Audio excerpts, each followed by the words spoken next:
What's up, everybody? Welcome back to the Roads We've Traveled podcast. My name is AJ Pelletier, and thank you again for tuning in and subscribing. I appreciate it.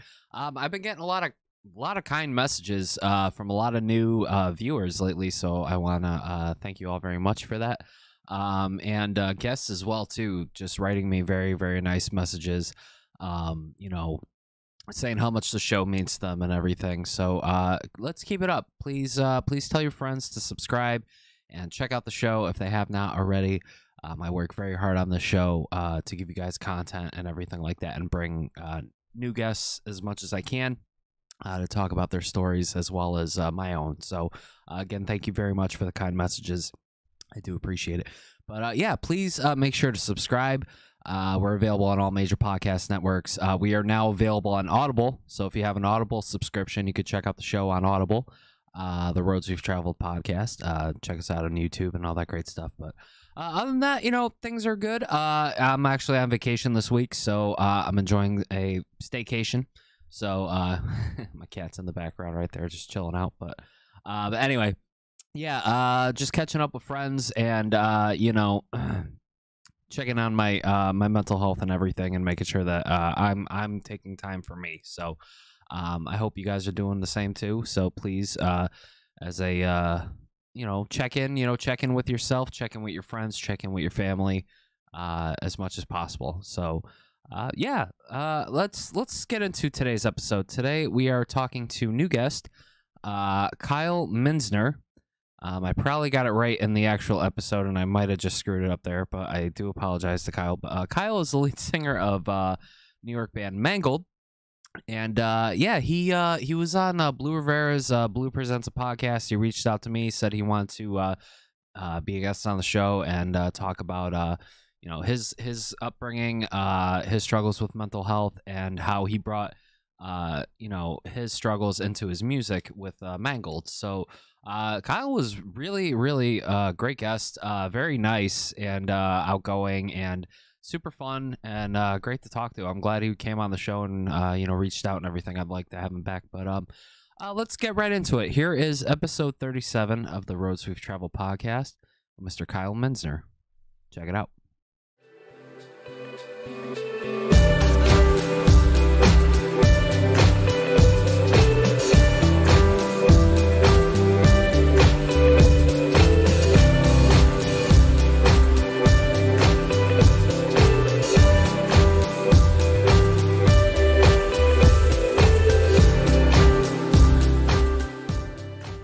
Welcome to the Roads We've Traveled podcast, episode 37. I really hope it's 37. I didn't double check before I started this, but my name is AJ Pelletier. Thank you again for tuning in and subscribing and all that great stuff and telling your friends. I appreciate it.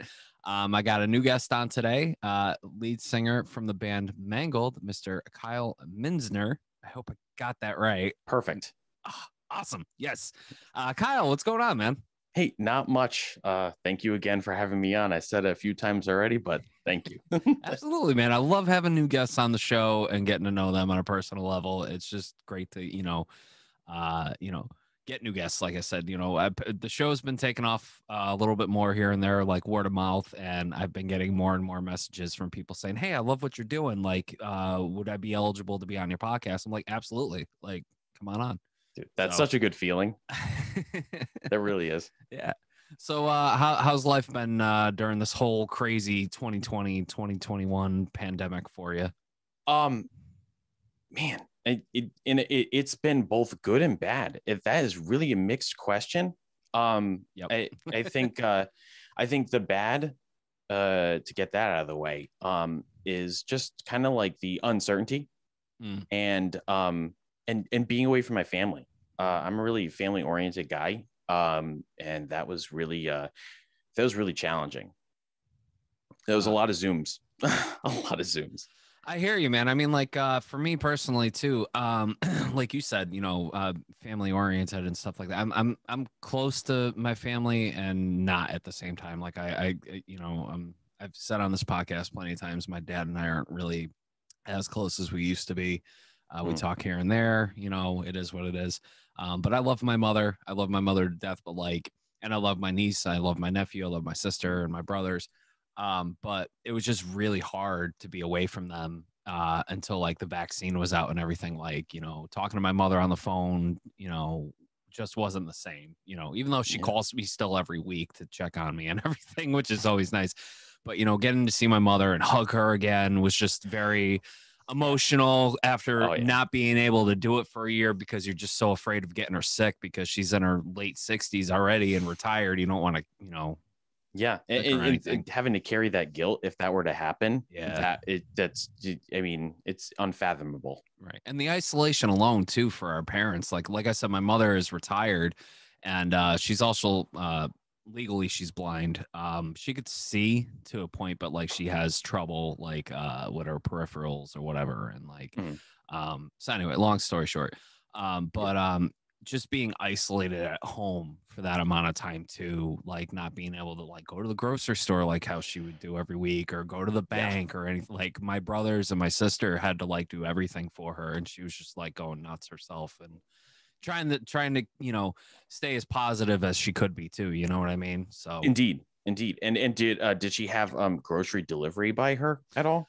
no, like I said, like my sister lives right by her, like the next street over. So like my sister would do a lot of the grocery shopping for her, and like Yes. and Yeah. then like my younger brother and my older brother both still live at home with her, and they take care of her a lot, and everything like that. So I'm the only one that lives a couple towns away from them. So Yeah. like, I'm always there in case there's like an emergency or something. And like, because like we talked about off air, I work crazy amount of hours and you as well. So, it's hard to always be there, but like you're there like for the big stuff. You Indeed. know what I mean? Like, or in case of like someone else is busy doing something. Hey, can you give me a ride to my appointment? Yeah, sure. I could drop you off on my way to work, like Indeed. so, but what about you? I'm rambling on about No, my it's all family good. life. I asked. I like to ask questions, but yeah, no, I have to say the good side with COVID, and I think when I talk to people, there's always a tough side with COVID. Everyone really focuses on the negative, Mm. and quite frankly, justifiably so. But I ended up really focusing on living out my dream during COVID. COVID was a great time for hustlers to be able to bear down and focus on their absolute dream goals. And mine was to have my own mixing and mastering studio. And every night I'd work, I'd do my payroll. During COVID, I got completely sedentary. I kind of like stopped working out for the most part. So I would work and then I would immediately, yes, I would immediately get into mixing, and I'd probably be going till about 3 a.m. And then I'd have to wake up in the morning to like probably around 8 to get ready for doing the payroll thing again. So it was We're on the just, same schedule. yes, You and I both are on the same sleep yes, the schedule. It's psycho schedule. horrible. Yes, It's yes. horrible. Yeah. Oh my God, Absolutely no. horrible. It's basically a rat race till the weekend where I can catch up on sleep and just, hang out with my fiance. That is like, the important stuff. So yeah, no, every week has been like that, but my skills had increased so much. And I started getting clients, and it's like I'm so grateful for that time, and it just to be able to have that and to not have lost anyone from COVID. Like I really feel extremely fortunate to have that time. That really was it was just a weird time, but it worked. That's such a great positive outlook, especially during a time of uncertainty for a lot of people. I really respect that, man, Oh, because like thank you. for me, like I tried staying as motivated as I possibly could throughout this whole thing and like trying to stay focused. Like I started getting more heavy into like Twitch streaming on the weekends on my, spare time, which was beginning to be a little bit too much for me because I wasn't spending enough time focusing on me. Yeah. So, which snowballed into a whole bunch of other things. I started getting panic attacks. I had a major anxiety I wasn't dealing with very well. And now I'm taking medication for, and, Did you just a have whole any bunch of things. physical reactions to the stress? Oh, yeah. Oh, yeah. Can you elaborate on that? So I would be at work and all of a sudden I would start getting chest pain like really bad chest pain, and to the point where I felt like I was suffocating. I couldn't catch my breath, and I thought it was my asthma or something. So like I would take like a couple, and this wasn't the first time it happened, but like it was just very scary. Like it knocked me on my ass for a minute, where I had to run outside and like breathe. You know what I mean? Like, Yep. and to the point where like my supervisor was like, all right, you don't look all right. And I'm like, just give me a minute. And then like one night, like it got so bad, like I couldn't focus. Like I felt like I was going to black out. I grabbed my supervisor. I'm like, you need to take me to the hospispecial. Something's wrong. Oh, so you had a hospital trip too? Okay, all right. Yes. Yeah, hospital buddies. Yeah. No, I I love had the medical bills. Oh yeah. Oh, that was lovely. Yeah. No. I had stomach pains. Ooh. And it got so bad, I actually vomited blood. That was like the magnum opus of my Yeah. I didn't. So it was kind of weird. It was like a weekend where it's just like I was talking to my fiance, and I'm like, hey, like, when am I gonna see my folks again? And it was just like that thought. Once I kind of realized that this is serious and this is happening, it completely spiraled downward. And I remember we went to Jones Beach. I am so sorry. I don't know what that is. Is that coming through on your end? I'm not hearing anything. Oh, perfect. Okay. It's just me then. It like a messenger notification keeps coming up. I get that. That happened to me one time when I was recording a podcast with Discord. I was like, God, I hope those notifications aren't coming off in this recording. It's driving me nuts. I'm telling my friends like, hey, can you all shut up? Like I'm trying to record a podcast right now. It's all good. If you can't hear it, I can hear it. Perfect. So then we went to Jones Beach. I live in Queens, so I'm not super far from Jones Beach on Long Island, and we were walking on there, and we have our masks on outside, and it's insanely uncomfortable with this beard because it just goes in my eyes. Mm-hmm.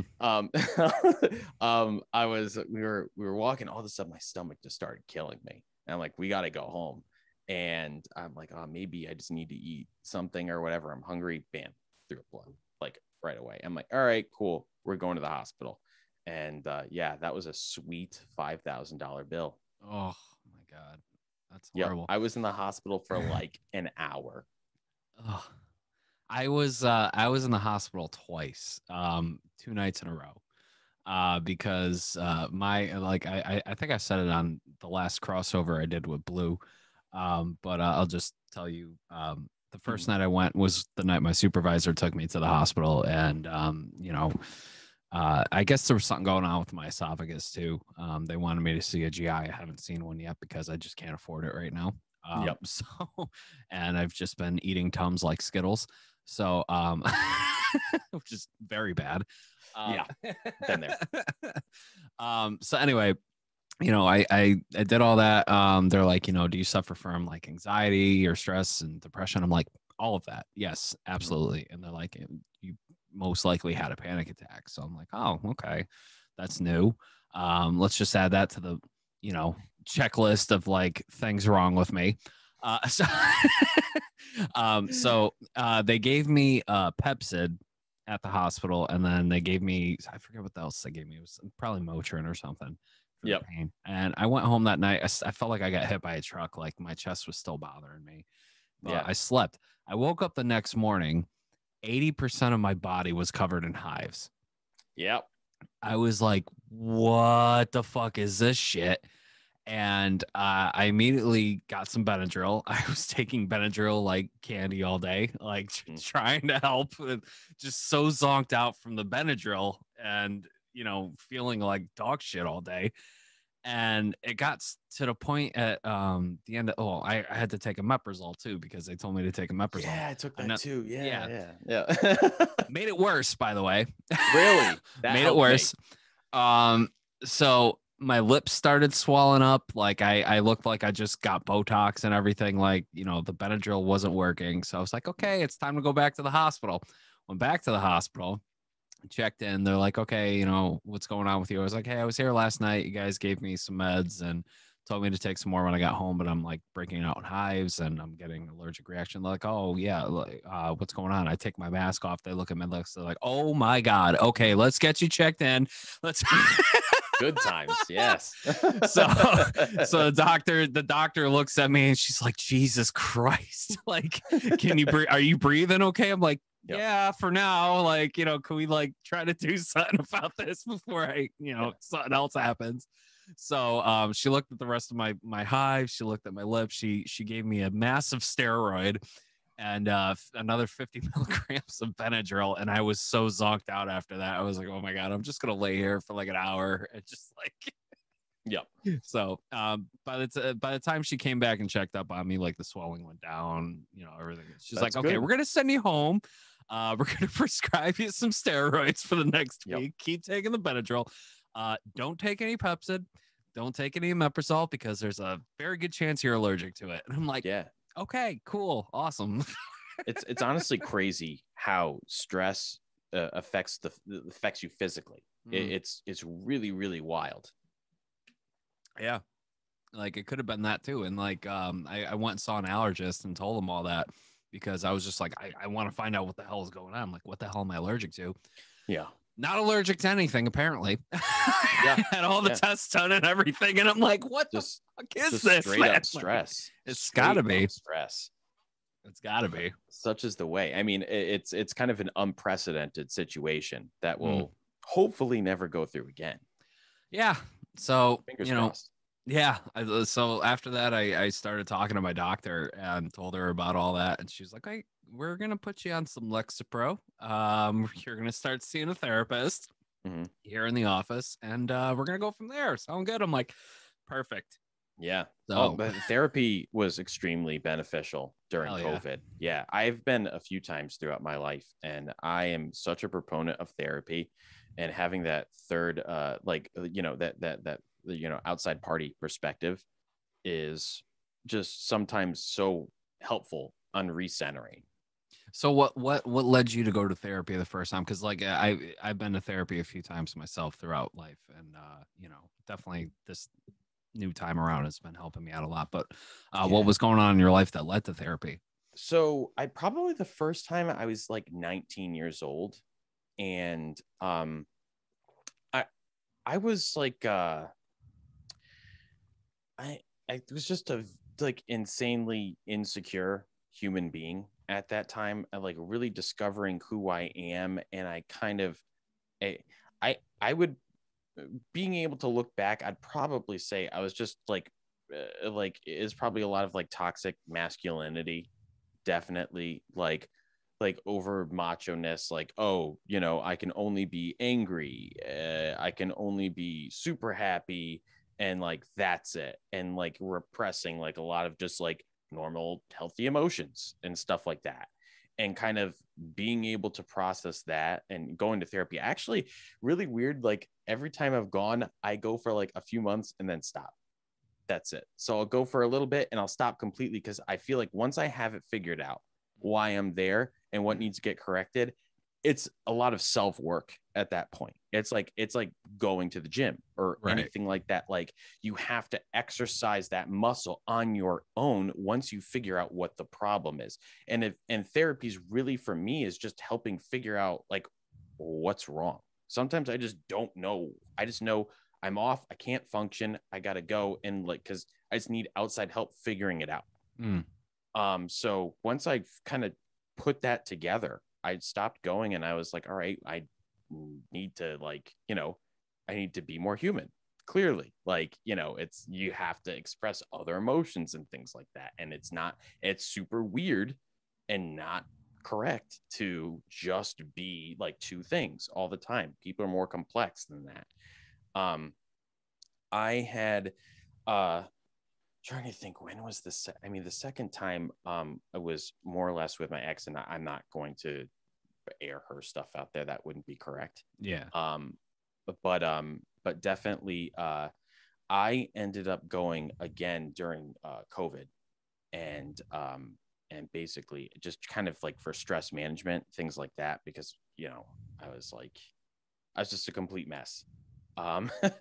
just trying to process everything, to manage not seeing people. And I also have this habit of, as we were talking about our schedules earlier, I get so locked in what I'm doing that I kind of don't do a really good job.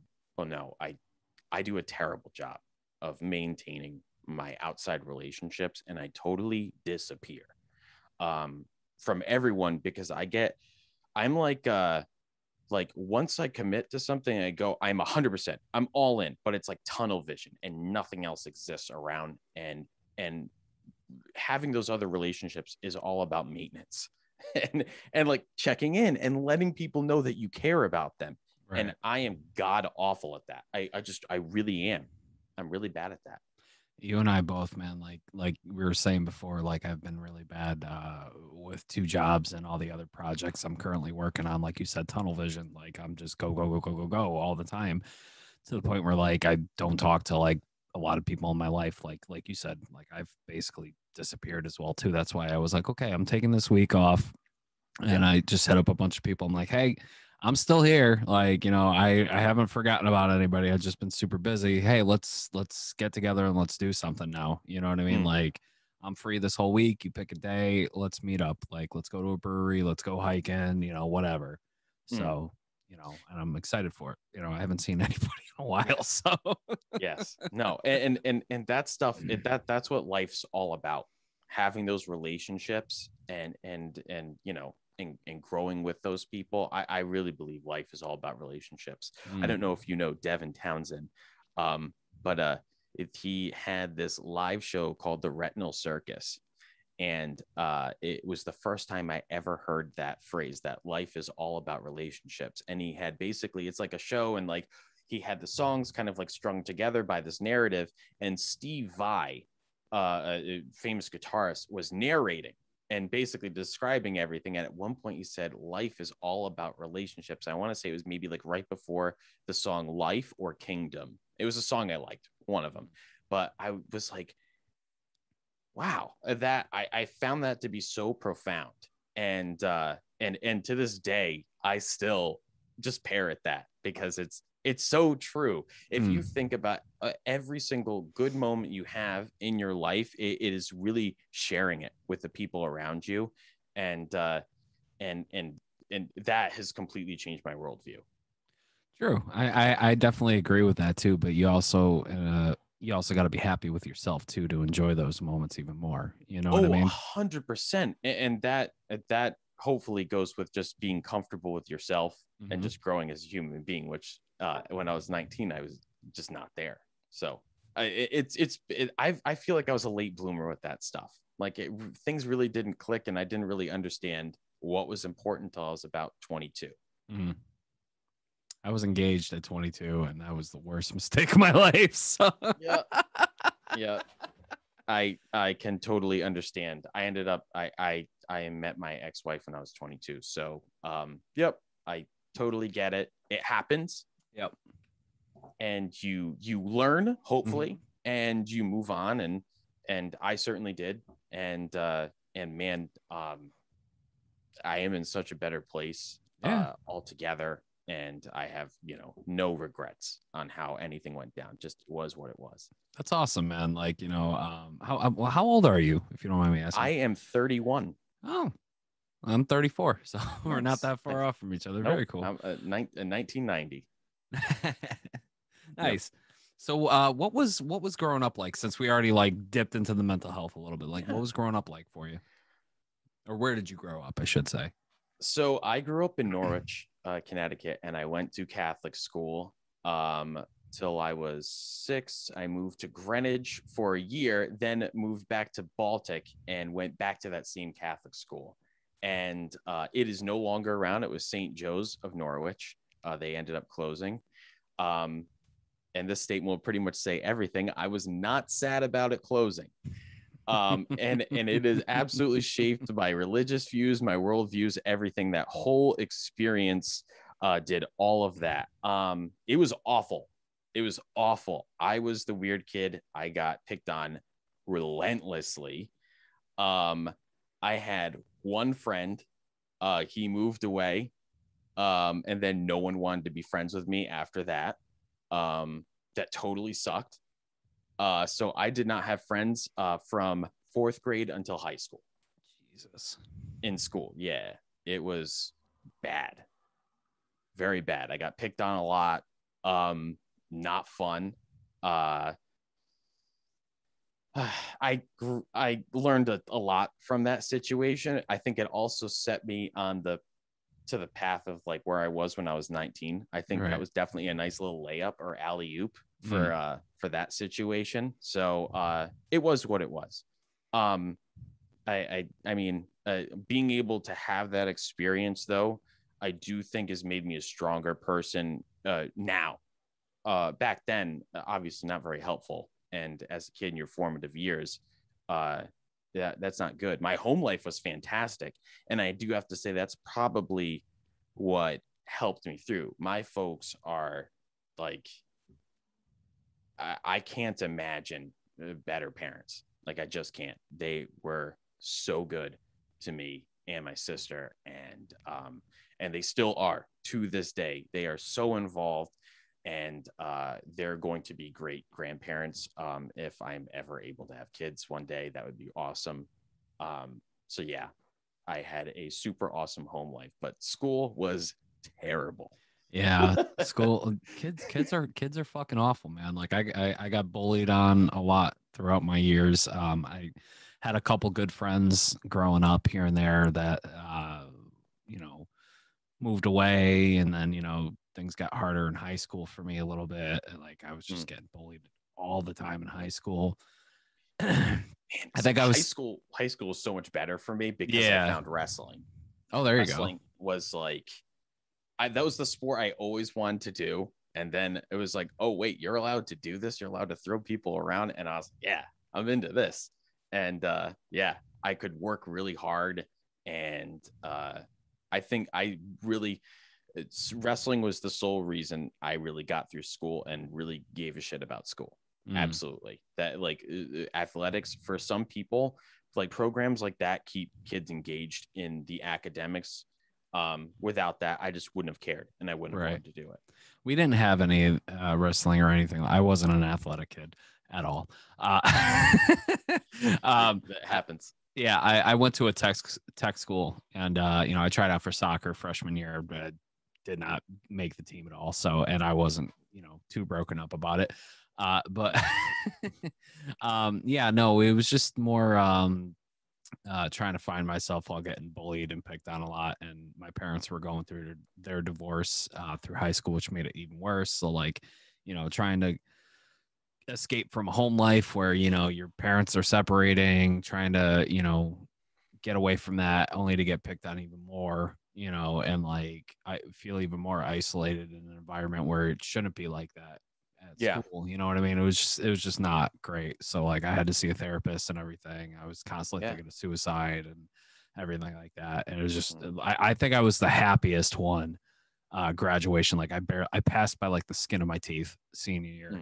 And yeah, and I was not a great student at all. Like, no, yeah, and not having in your situation and not having a program that spoke to you that would kind of like almost like help you stay engaged with school, that must have been even harder. And I mean I was in drama, I was in like guitar club and stuff like that too. Cool, so like, but I mean, like we weren't doing enough to like keep you engaged. Like I think we at drama club we only did like one thing, and it was like a rough like play off of like the game Clue, and that was it. Like that was the only thing we did. And I like guitar club, it was just every week it was just like, you know, everybody getting together, you know, a couple people would bring their guitars in, and you just hear the same person play Smells Like Teen Spirit every week. You're like this is so boring. Like, you know what I mean? And Smoke on the Water, of course. Yeah, exactly. It's like I think that club really ruined Nirvana for me, because like I used to love Nirvana and now I can't stand them anymore. Such a boy. But anyway, and I know I'm probably gonna get a lot of shit for saying that, but Alice in Chains is better. That's not an opinion. That's an objective truth. hate to say it, the math supports your statement. But anyway, yeah, that was my growing up. Was there anything that like in your childhood, you said you had like a good home life and everything. It was just school was kind of rough for you. Yep. Were you experiencing any sort of mental illness, depression, anxiety, PTSD, or anything like that while this was going on? I can tell you that I think wrestling really blocked a lot of that stuff out. And wrestling was not just wrestling season. Wrestling was year round for me. Okay. So it's like you're constantly in a battle, constantly fighting. And it's like it's almost like a gladiator-esque. And that's how I felt about things, where I was so wrapped up in wrestling and winning every single exchange. I was not the best, no, but I mean, I ended up being pretty good by my senior year. But I was constantly trying to get better and putting pressure on myself to get better, manage my weight, things like that. So a lot of this stuff, my mental health stuff, really did not start until after high school, because the competition was over. And the moment it was over, I had to reset and find a new purpose. And that became, I don't think I ever acknowledged how challenging that aspect of my life was. And even talking it out now, I'm still like, I've never really sat and contemplated it. But now that not having that goal and that challenge really, really affected me in a negative way. And that's when I really started to notice that, like, oh my God, like all these problems have always been around, and this has always kind of affected me. And kind of that's when I had to go to therapy. Like that was around the time where I'm just like, oh my God, like I'm like a robot. This is not right. Right. Yeah, no, I hear you, man. Like it was for me definitely too. It's like I've said plenty of times on the show already, if I'm not doing anything creative, that's when my mental illness manifests the most, like my depression, my anxiety, how I'm dealing with my life. Like there's other things I should be working on as well too, losing weight. Which I've been very lazy about lately. Honestly, muscle building is so much easier than losing weight. Just say screw it. I'm just gonna get yoked. It is so much easier. I swear to God. Lifting weights, like and you barely have to change your diet, because you can just gaining is easy. You're just eat a bunch of shit. It doesn't matter. And then you just lift weights like every day, except one day a week, you take off. And then it like you look better, and you barely had to try in the diet front. So like I work in a machine shop at night 4 nights a week. I do a little over 40 hours a week there, and then I have a part-time job on Fridays, which is like I'm working from like 2:30 to 1 in the morning, Monday through Thursday, and then I have to be at work at my other job at like 10 in the morning until like 8 o'clock at night. So my body's like super shot by the end of it. Anyway, at the machine shop, one of my coworkers brought in his kettlebell. So I'm like, oh, okay, cool. Like, I'll use that at night or something when I'm running a machine that has like a long run time where, I'm not constantly changing parts out or whatever, like, stopping and resetting or whatever. So there were times where I was grabbing it and I was doing like researching like kettlebell exercises I could do while I'm standing at my machine. So I'm not being a total fucking, lazy whatever for 10 hours. So like I'm doing like the one between the legs, trying not to smack myself in the nuts with it, That one always feels weird. Yeah, I can never be like, oh yeah, I get it. Like this feels like a natural movement. Like it'll always feel weird. It's definitely weird, but like my core is like, yeah, fuck yeah, let's do it. Keep going. So, and I'm trying so hard not to smack myself in the nuts, but and then like I would do like, curls, like tries, whatever, like I could think of. I was doing squats and everything. And like, how much weight is it? It was just a 25-pound kettlebell. Oh, try this. Hold it straight out, okay, and just leave it there. Ooh. It's awful, and it's extremely effective. I think I saw that in that Punisher movie. The mine. Where He's got it out. holding It's the a mine hell up. of a workout. He's not lying. It really is. It's awful. I just remember Thomas Jane saying, like, talking all that shit to him. It's like, that was hell of a workout. He walks out the building explodes. That was the I believe it was the secondary the first one, but it wasn't as good as Warzone. Punisher Warzone was like full gore and magnum opus of Punisher, like exactly what it should have been. Yes. But that one didn't do as well in the box office. No, it didn't, and neither did Dread. And Dread was so good. Dread was amazing. Yes, I just rewatched that recently too. Fucking Carl Urban was amazing. I was watching clips on YouTube, like of like the slow-mo sequences where they take the slow-mo and it's like everything gets all crystallized. I'm like, oh, this is such a cool idea. Oh my God. If you really like slow-mo, have you ever watched the slow-mo guys on YouTube? No. Oh, no, I haven't. My God. Okay, so like all right, we're geeking out a little bit here, and I don't mind at all. Yeah, but let's go. I follow this company called Rooster Teeth, that are outside of Austin or in Austin, Texas. They created Red versus Blue, which is the Halo thing. Oh, I know that one. Yep. They created Ruby, the anime Ruby. You know, a bunch of other great things. They do like podcasts, they do gaming content, like every sort of nerd culture thing they have their hands in, and it's amazing. So one of the guys that works for Rooster Teeth, his name is Gavin Free, and Gavin hooked up with that company when he was like 14, 15 years old. Like he just loved Red versus Blue, somehow got connected with them and got hired, and he's been with them for ever basically. And but he is from England, and him and a friend were inspired from Rooster Teeth to do their own thing on YouTube. So they created slow-mo, like the slow-mo guys.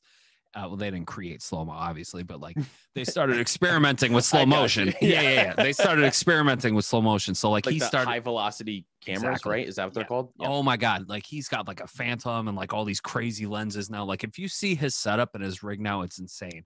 And like, he's done so many cool slow-mos. Like he had like 1,000 mouse traps set up at one point.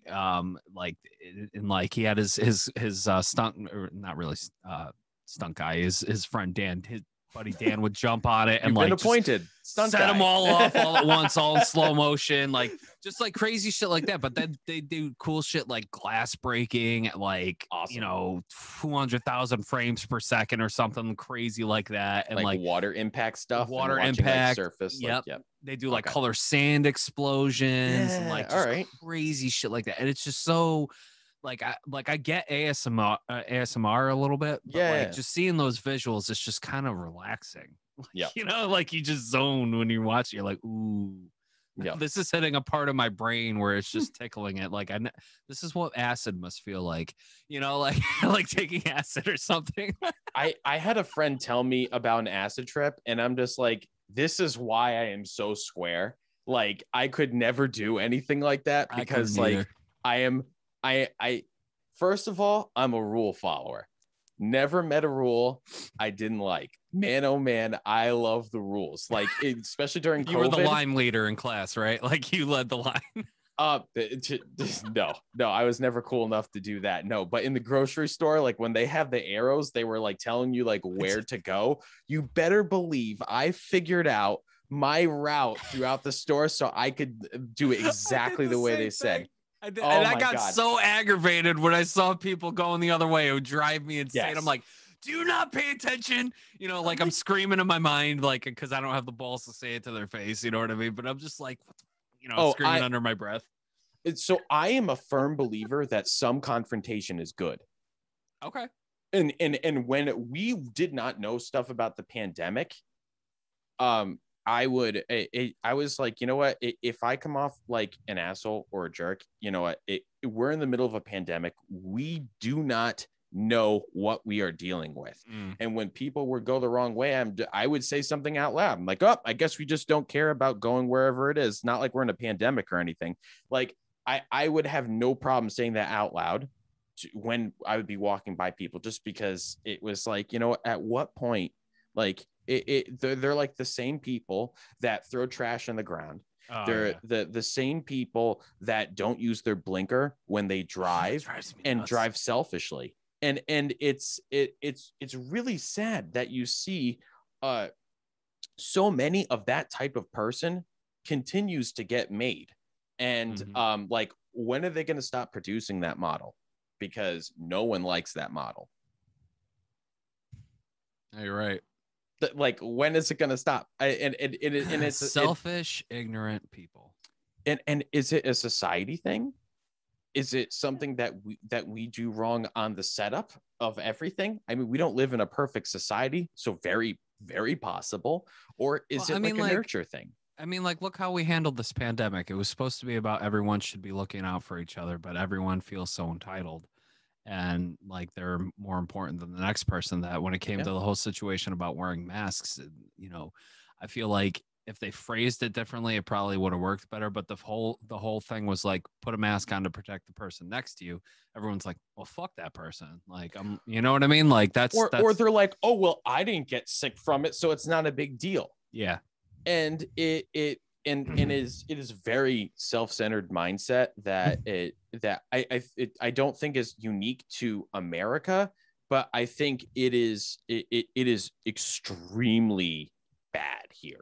I have to say. And I like, my politics are very strange and all over the place. I love America because we can criticize it. Right. And I'm not going to get thrown into jail. I can criticize it and say, yeah, things are really messed up here. Or there are things I don't disagree with. And here are the 3 things I disagree with, or I don't like the leader or whatever. Though I do have to say, like, I'm pretty indifferent right now about the leader. It was the best option in my opinion, but you know, that's I mean, I'm not a Biden fan either. I wanted Bernie, but I mean, like it's better than having Trump for another 4 years. I'm sorry, but like he was not doing anything during this pandemic, and like all the evidence coming out right now is proof that he was a terrible leader. He was absolutely terrible for this country. So I think it just from just pure optics of like a business community, and I'm putting on my business hat right now, that I don't believe that if anyone acted like that running a business, that their business would be very respected. And that would be kind of where I would kind of leave that, because I don't get into politics too much, but I couldn't help myself there. I couldn't help myself. But I get shit from fans sometimes too. Like, will you shut up about politics? All right, I'm like, it's my podcast. I'll talk about what I want. You know what I mean? Like, organic conversations go exactly to wherever they're gonna go. But absolutely no. I just don't think that that was a very business-like way to conduct yourself. I wouldn't say or do some of the things. And my father says something that every single person can take into their lives. If you do the right thing all the time, it's easy. And I was like, I remember when he said it, I was like, really? And then I thought about it, and I'm like, every single time I'm doing the right thing, it's like automatic. I don't feel bad about it.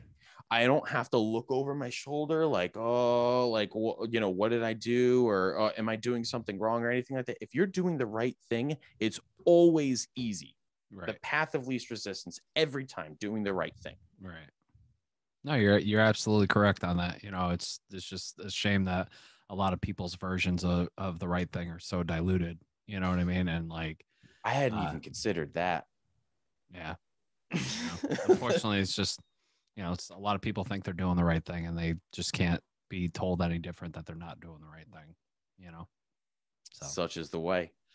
Yep. But anyway, getting off this subject a little bit before I get any more nasty messages from people. Yeah, let's talk about music, man. Let's talk about getting into music. What was that like for you when you first got into music? So I kind of like dipped my toe into music in high school. Okay.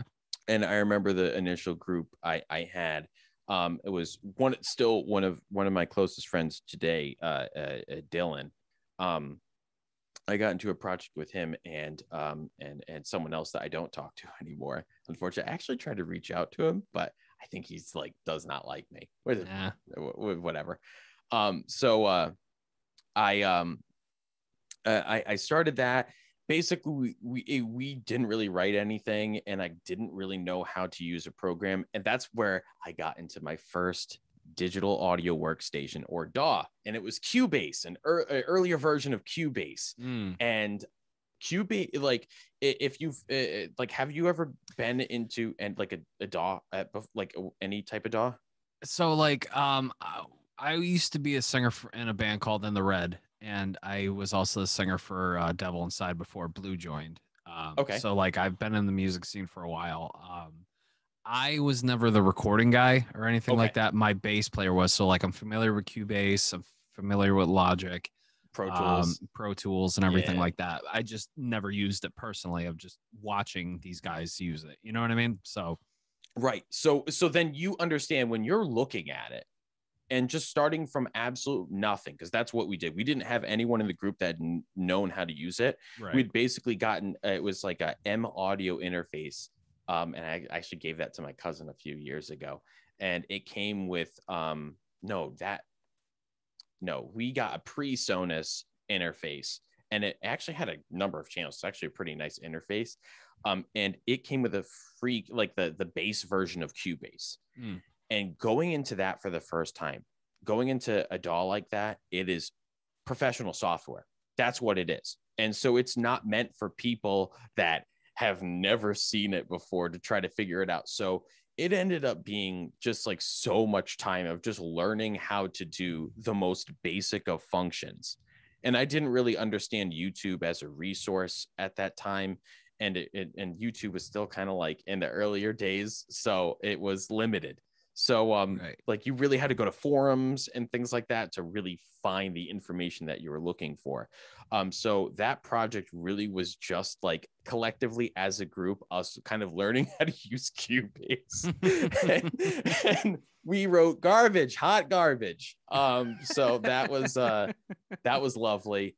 They ended up wanting to do like by my senior year after wrestling was over, I kind of realized that like music was going to be my thing. I was starting to realize it, rather, that music was going to be my thing, and I was just going to approach it like I did wrestling. And I thought they were going into it with black metal. That wasn't tough guy enough for me. So I said, yeah, I'm going to do something else. And my cousin, who I had like not talked to for a little while, we had a falling out. He reached out to me and said, hey, like, I'll play drums in your band. He wanted to hang out and reconnect because he's a drummer, a very good one at that. And I was like, actually, I just left. I'm looking for another project right now. It's like, oh, I have a band. And I think they weren't super happy with their vocalist at the time. And he basically was like, you do vocals? I'm like, yeah, I do vocals. I actually ended up finding out I did vocals on a school project. I had never tried them before. Just tried vocals, and they sounded good. So I was like, yeah, all right, cool. This is what I do. Nice. So I ended up meeting up with him, and I joined a band called Atlaska, and they had some songs. We had written a couple. I had basically ruined that band, hands down. That was my fault. I ran it like a total douche. I was so hell bent on being successful, and and kind of running it like a wrestling practice, where it was just like the dial had to be up to 100. Right. And like that doesn't work with everyone. You have to understand, like, if you are going to be a leader in any facet in what you do, you have to get to know the people that you're working with and figure out the best ways to motivate them. And it's not the same thing. And I couldn't see past what would have motivated me at the time. And I ended up running that ship totally into the ground. And I totally owned that. That was definitely my bad. The music was okay. We had a couple good songs. We really had better talent than we did songs. Like one of the guitarists, Spencer, was super, super talented. And John was obviously super, super talented. And we had two other good musicians in the band as well. Yeah, I totally ruined that. Just running it completely wrong, or just even assuming the role of a leader. Like, was it even my place? Right. Was I the best one to do it? No idea. I don't know anything about marketing. So I ran that into the ground. Then me and John started another band called Abstract by Design, which later turned into Burning Beneath. And Burning Beneath has a very, very small following. More likes on Facebook than probably it'd be slightly misleading, because like when we post stuff, no one would really care about it. Though I'm extremely proud of that music. I enjoyed Burning Beneath, and Burning Beneath was some of the best times I've ever had in music. I look back on those days fondly, and though we'd been through, I think, 20 members, again, bad leadership.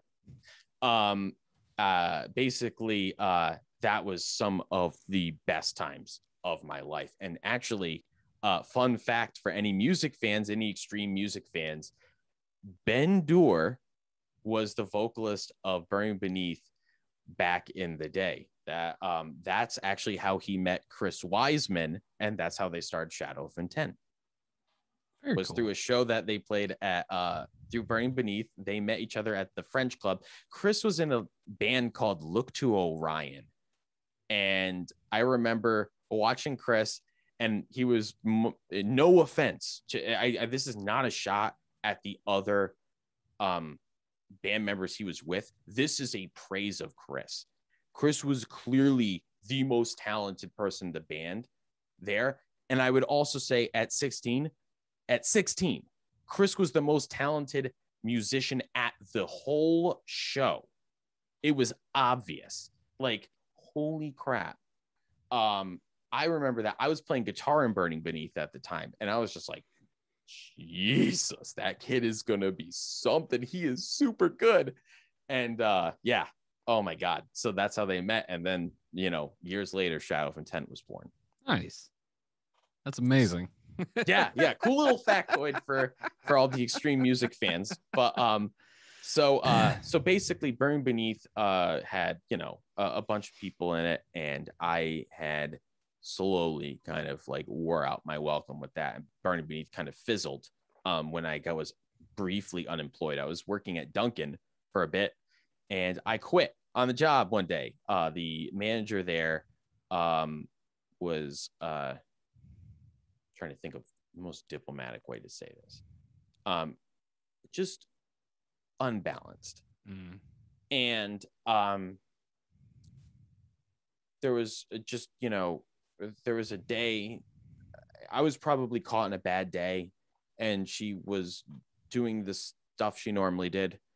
And I basically just up and quit. I think that is the only job I ever left on the spot. Did not give 2 weeks. I literally quit right after there was an incident. She yelled at me. I had had enough. And so I literally took off my headset and left. I was unemployed. During that time, Burning Beneath fizzled, because a lot of that activity was really driven by me.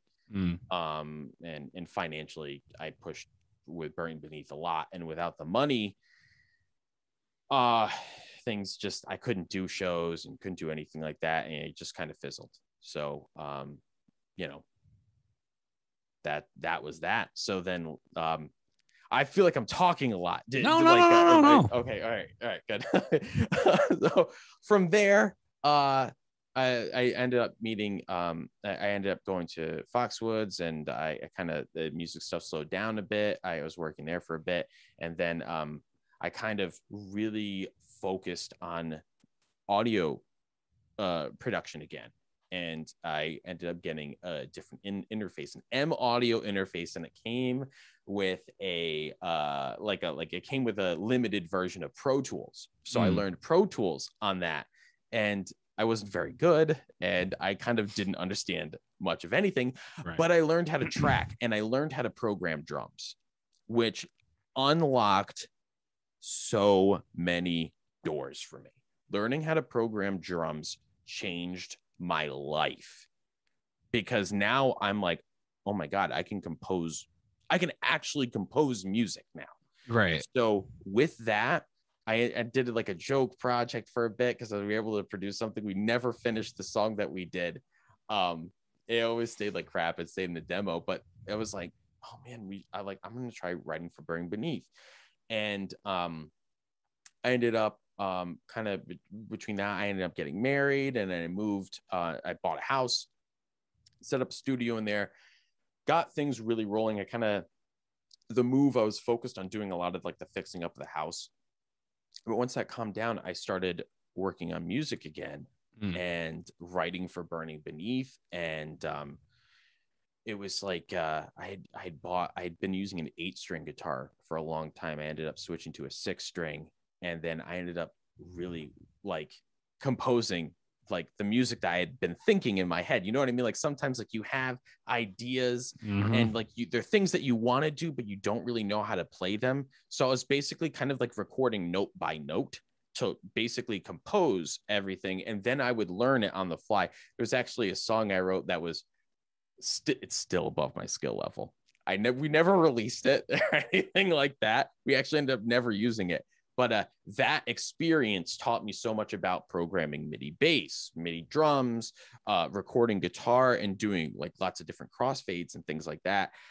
So the composition side was really coming together. But what I was really doing was beefing up my editing skills. That confidence for me, that changed my life so much in a positive way. Being able to get closer to a dream that I was just like, it almost seemed like unattainable. Right. And learning those small editing skills built my confidence in that. Then I got a new computer, lost my copy of Pro Tools. It didn't work. Someone gifted me Studio One version 2. And basically like you can set it up however you want with Studio One. So I basically was like, oh, I'll just make all the hotkeys like Pro Tools. And so basically it's Pro Tools, and the MIDI map is just like Pro Tools, or at least it was in version 2. And so I was able to keep composing, started another project called Sausage Forest, which was all about memes on a 9-string guitar, just over the top as possible. Didn't have a live drummer, all programmed drums live. Right. So then and then shortly after that, Burning Beneath reunited, had a good group. And that's when I met Trevor, who's the guitarist of Mangled. Okay. So this is where things start to get exciting again. So he was in a band called I Have No Eyes.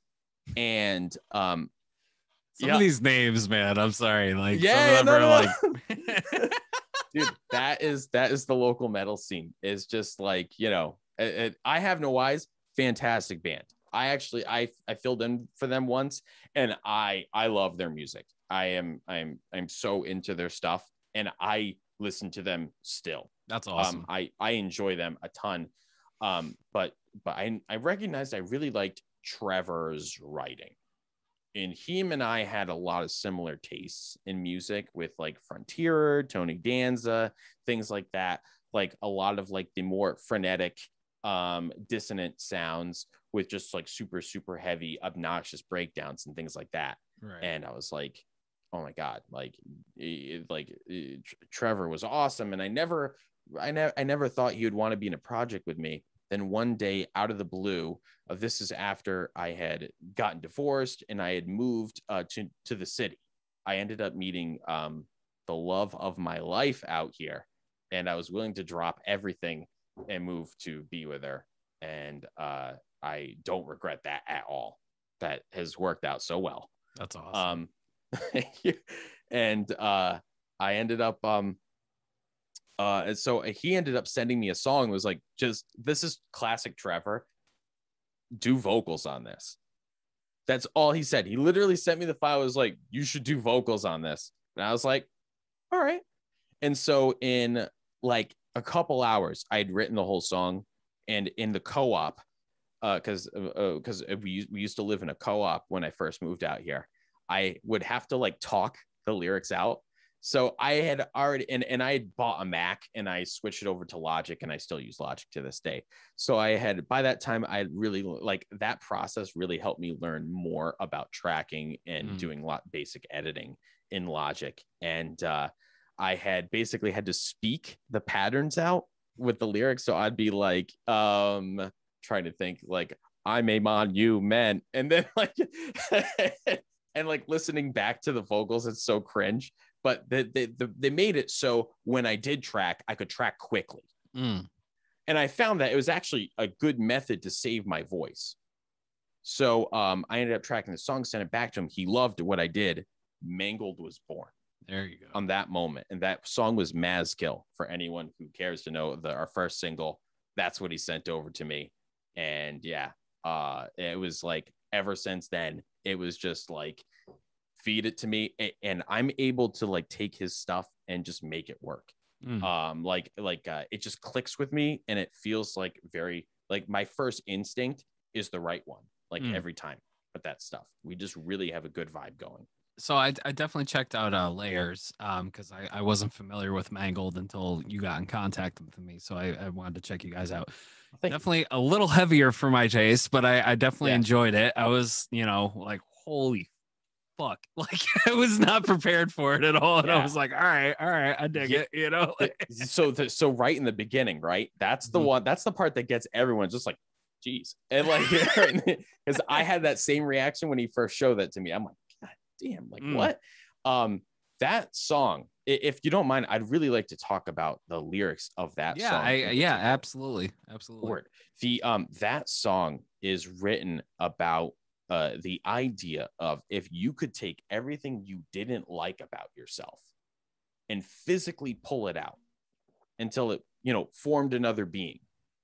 And then like examining the consequences of that action. And then kind of coming to the realization that we are the sum of all of our parts. And by doing something like that, you are no longer yourself. And that song was incredibly therapeutic for me because a lot of this EP is about my personal regrets with past bands. I still feel bad about that stuff to this day. I have a tough time letting that go.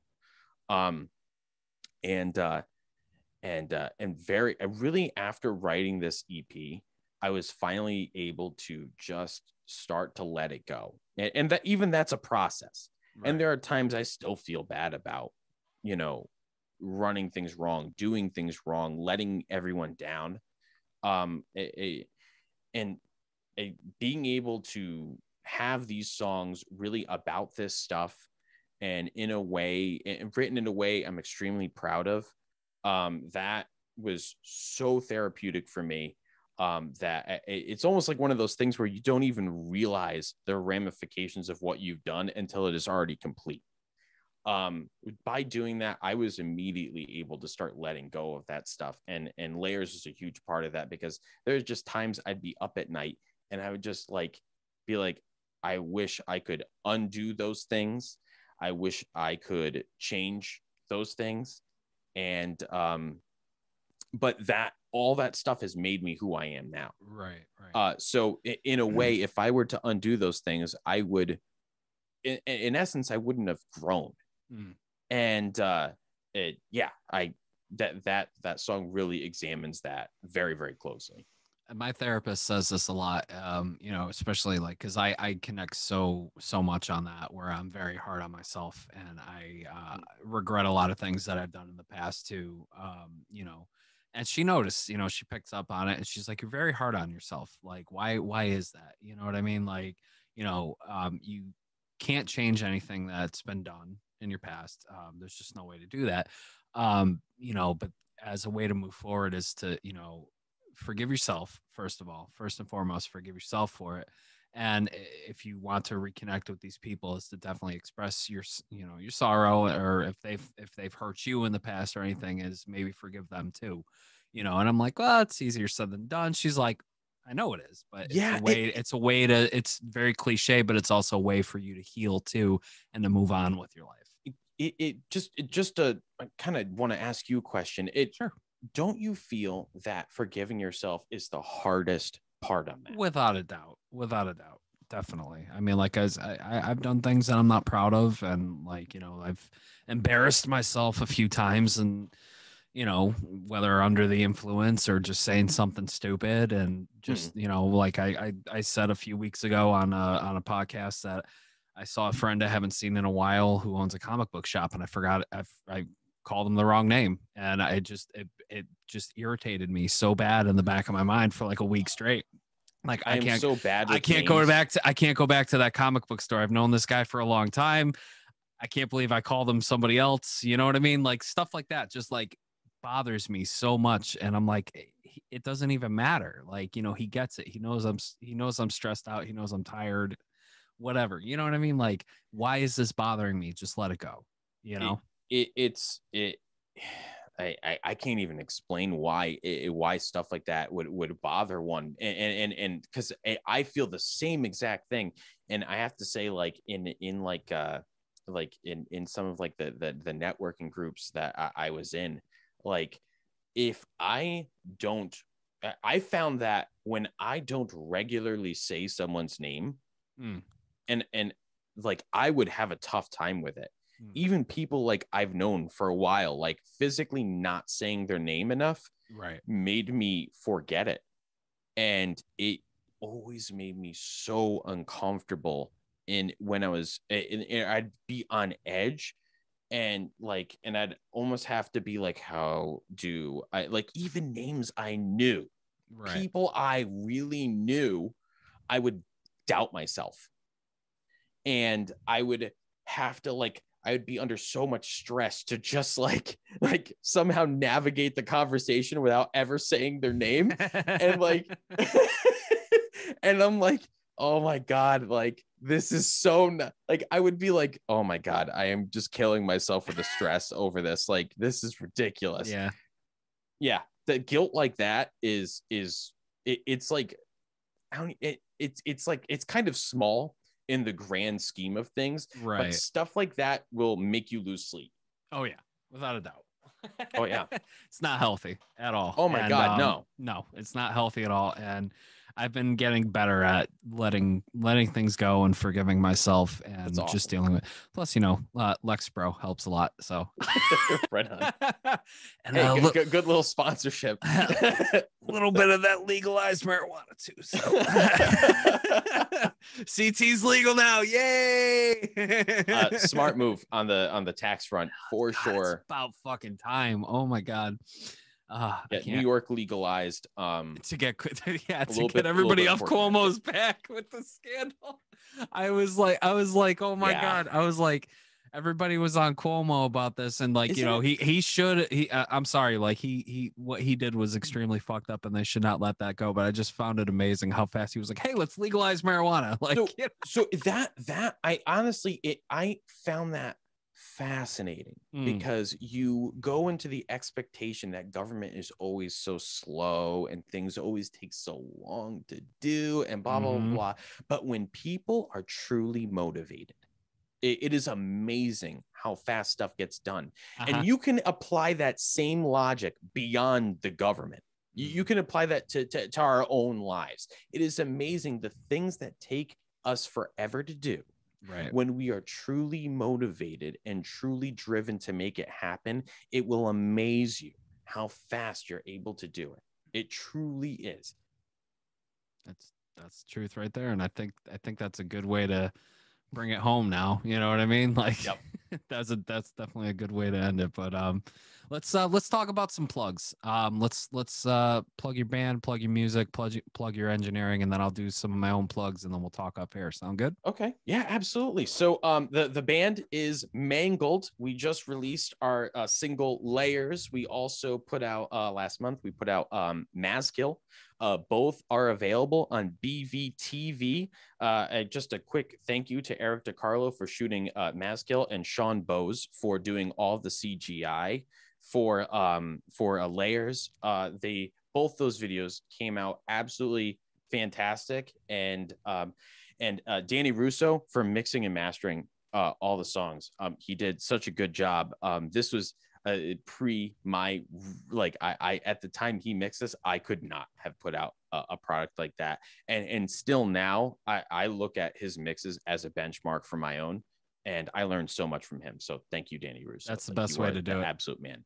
That's the best way to do anything, is to learn. It takes what somebody's done and learn how you can replicate it, if not make it better. He's an absolute wizard. And then my studio is Kyle Muenzner Recording Studios, just my first and last name. I'm taking clients all the time, and I can tell you my turnarounds are very good. I will never overpromise and underdeliver on anything I do. And your satisfaction is the only thing I am concerned with. Very cool. Was that it, or did you have anything else? That's it. Thank you so much. No problem. All right, I got to do some of my own plugs, and then we'll talk up air. Sound good? Right on. Okay, awesome. All right. I want to thank everybody for watching. If you're watching on YouTube, hello, how are you? If you can do me a favor and hit that like button, hit that subscribe button, hit that bell icon to get notified every time we drop a new video, I would appreciate it. If you're listening on audio, we're available on all major podcast networks, pretty much wherever you get your podcasts. And hey, guess what? I just found out we're also available on Audible now. So if you have an Audible account, check out The Roads We've Traveled. We're available on Audible. Yeah, please rate and review if you're on Google Podcasts or Apple Podcasts. 5-star rating. Please leave a review. I'd love to read it on the show. You can follow us at Facebook at facebook.com/Roads We've Traveled podcast. You can also join the Facebook group page, the Roads We've Traveled Road Trippers group, which is just a private group page where we talk about positivity. If anyone's having any, troubles or whatever, and they want to vent, there's just a group of great people there that you can talk to, you can connect with, you can vent with, and just share life experiences with, and also get information about what's going on with this podcast. You can also follow us on Instagram and Twitter at RWTPod. If you want to support the show directly, head over to Patreon at patreon.com/Roads We've Traveled. We got merch available on TeePublic. So like this shirt here, I'm that guy wearing his own merch on his own podcast because, I didn't roll out of bed and, put on grab the first thing I saw. That did not happen. So if you want to buy some merch, head over to TeePublic. You can also get that lovely pillow in the background too. That's also an awesome thing on TeePublic. You can follow me on Twitch at twitch.tv/JRBuckleGaming. I stream every Friday, Saturday, and Sunday nights. I'm still making my way through the Mass Effect Legendary Edition right now. I just started Mass Effect 3. And if you want to check out my portfolio at www.alanmpelletierjr.com, hit me up for any graphic designs or video editing. Let me know. Kyle, this was amazing, man. Thank you so much for being on the podcast. I enjoyed talking to you and getting to know you and your life story and everything, man. I definitely want to have you come back. I would love to. Yes. Thank you. All right, man. Thanks very much, man.